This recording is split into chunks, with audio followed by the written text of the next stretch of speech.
Okay, we're back. George Durkee with Geography 61, our introduction to incident mapping. And in this one, we'll show you how to share your maps to ArcGIS Online. Now, as you guys know, Arc Pro was designed to, among other things, integrate pretty well with Arc Pro so that you can create a map on your desktop and then upload it directly to Arc Online. And you can transfer data back and forth from one to the other and update it. But also, I'll just add that Arc Online has become incredibly good at being able to create data and edit it originate it there without even having to use Pro. So both are possible. This allows you a little more control in your symbology and things like that. But there are glitches, so I'll just show you some basics here. Now, originally for this class, I had this as a requirement, but people just seem to get so far behind. When I did it as a 2-day class on campus, we just didn't have time to do it. And the same seems to be true with the online class. But this is an important skill and technique to know because so much is moving online. It allows you to share your map much more widely within your group or with the public, whichever. So here we'll be using the fire map we created in the second week, and I'll show some of the glitches, some of the problems that arise and how to solve them. But a lot of them can be taken care of by just taking a look at your table of contents and getting rid of things you don't want or need online. Now I'm going to keep my practice line and practice polygon because they show a couple of glitches that we can solve, but I don't really need them. But we will get rid of the raster map that we've got offline here, and we'll just remove that. That's a large file, and we don't need it.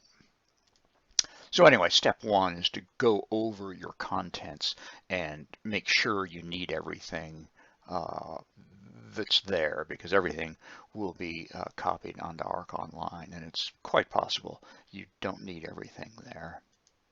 And let's also get rid of structures. That's actually a useful layer, but it's also a large file, so we'll get rid of it for our purposes here. And let's save. Okay, so your first step is you go to, we're in the map layer here, the map tab, and we're going to go to share, and we're going to share it as a web map. You also have the option to share specific layers just as a layer, and you can overwrite your web layer, which is useful as you edit. But anyway, we're going to do the whole map. So we go to web map, we lock it into place there. And your first step is to give it a name, and so we'll go moke fire, and we'll put test 1 and test 1. And then it wants tags. Your summary should have a summary of what the map is. So if this were an actual incident, you'd put in an explanation of the map and what day it is, what operational period it is, although you'll be updating that as you go.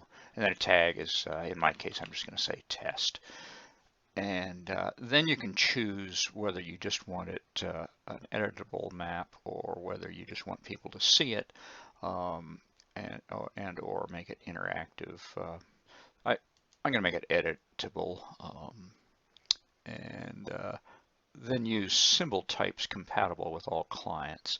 In all honesty, I'm not quite sure what that does. I mean, it tells you here that Pro won't necessarily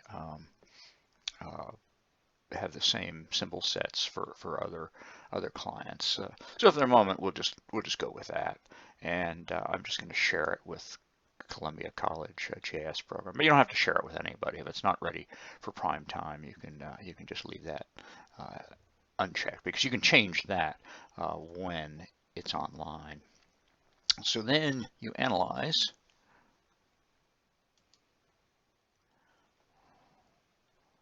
and then it runs through and tells you all the problems, compatibility problems with Arc Online.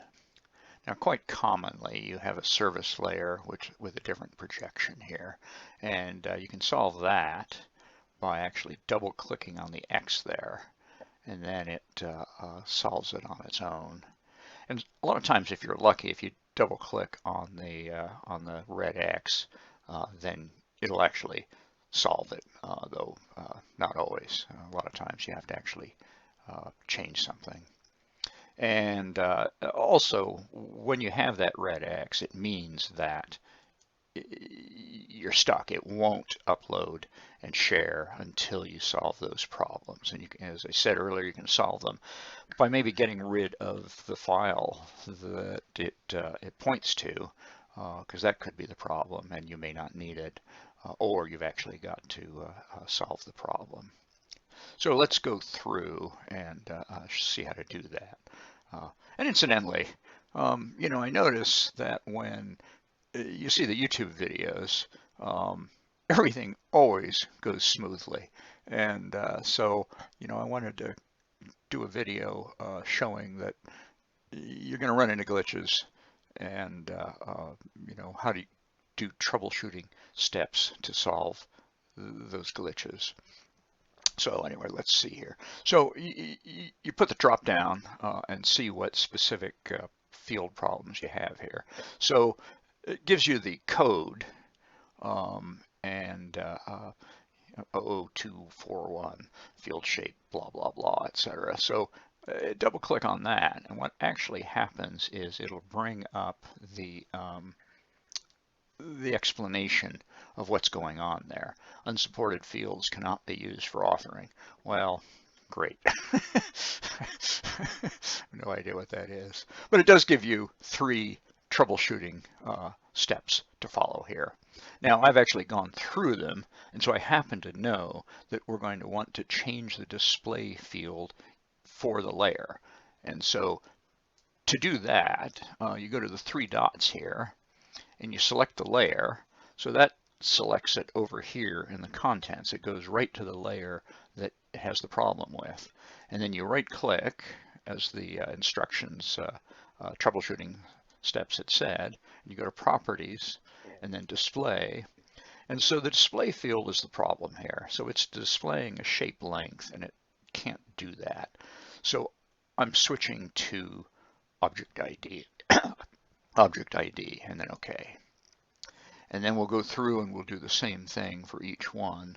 We'll select the layer, and so again it's the practice polygon, and we'll go to properties, and we'll go to object ID again, and we'll just go through them all here. Select the layer, fireline type. Now that's an important one because we want that to be uploaded. I'm going to change that to label and OK. And then select layer. And so also fire area, properties, display, and let's change that to label as well, and then OK. And you'd want to keep going here, but I'm just going to show you that I hope solve the problems. We'll reanalyze everything. And it did. It solved those particular problems. And double click on that. Oops. Huh. Gave us a different one. Let's see what happens here. So this occasionally happens. We've run a reanalysis and we got a whole new problem here. So service layer, again, has a different projection. But select layer. So the problem is with the graphics layer here. Oops, do that again. Problem is with the graphics layer, and I've been fooling around with this off camera and it's just not going well. So I'm just going to remove it and speed this whole process up, and let's do the graphics layer here. And I think that ArcGIS Online doesn't accept graphics layers that you've converted. So let's reanalyze that and see if that solves our problem. Yep. And so we're back to allow assignment of unique IDs. So let's see. So we'll change setting.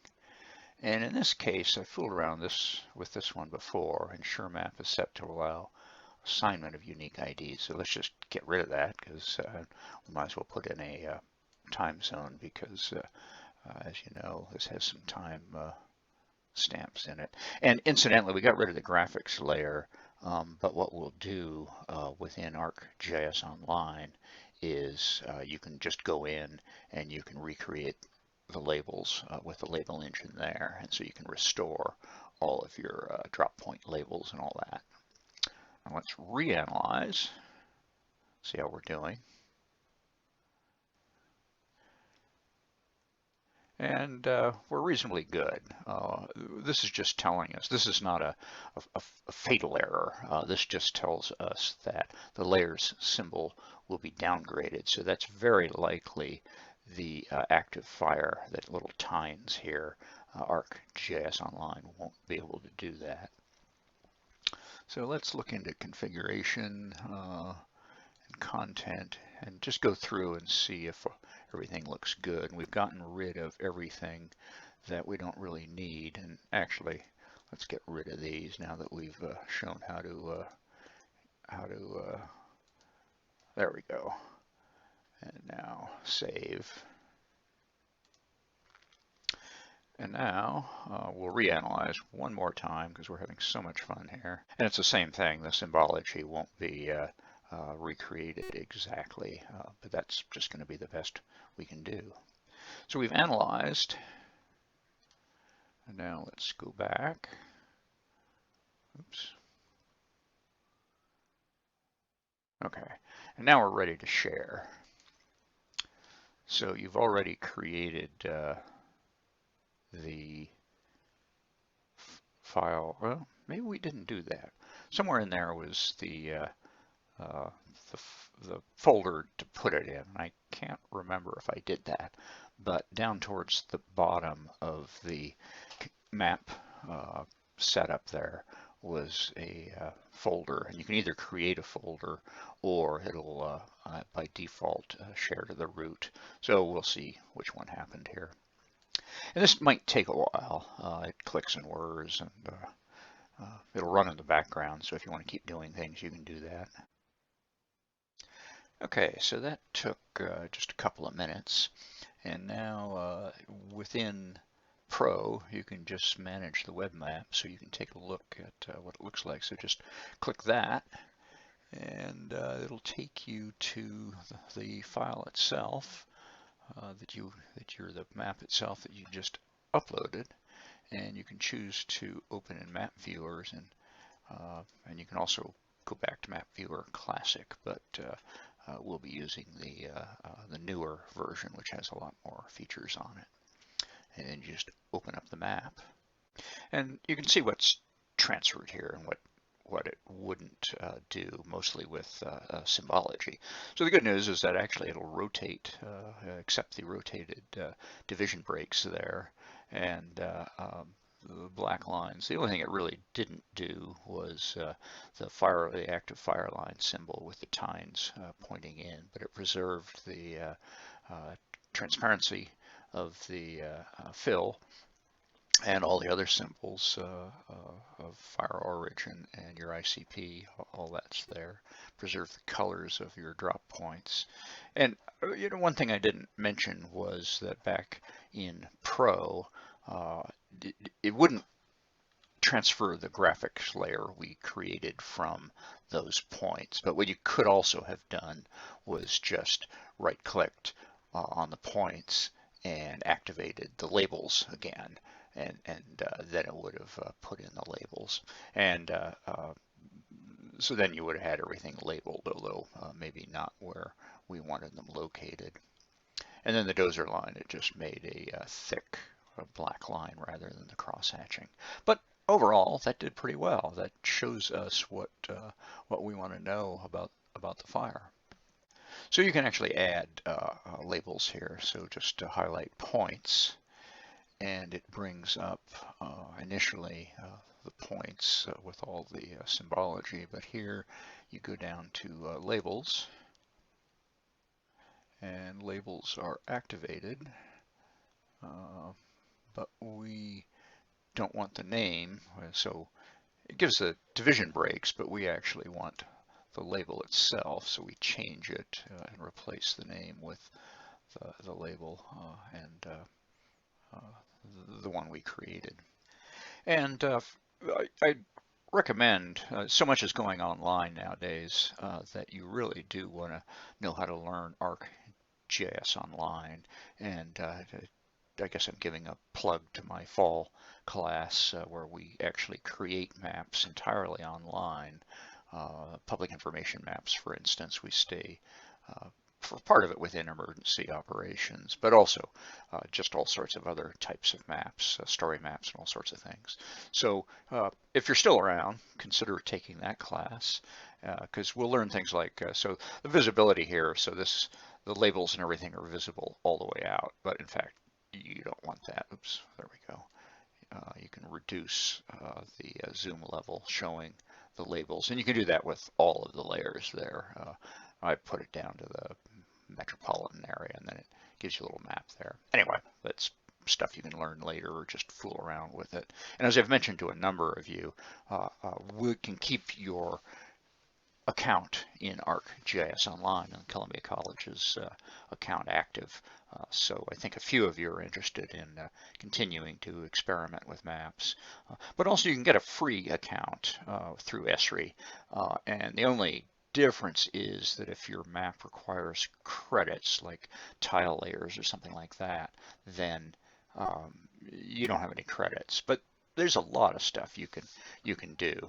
And then when moving on, when you finish it here, you want to save your map, and so you do that there. And you can also go in to share and all sorts of other options, so you can share it with everybody. Oh, and I don't want to spend too much time on Arc Online here, but let's take a look and see where it's saved. So we'll go to Content. And let's go up to our root folder.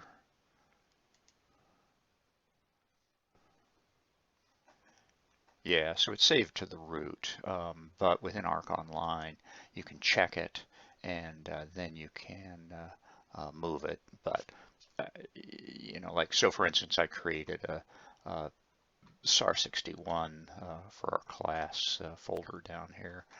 So you can create a new folder and move it. But we won't do that here. Okay, well, I hope this was helpful to folks. And again, none of this is required for your assignment maps. This is just a supplemental to help you with sharing. I know some of you are more advanced and want to fool around with other things. So that's what this whole supplemental video is for. Okay, thanks.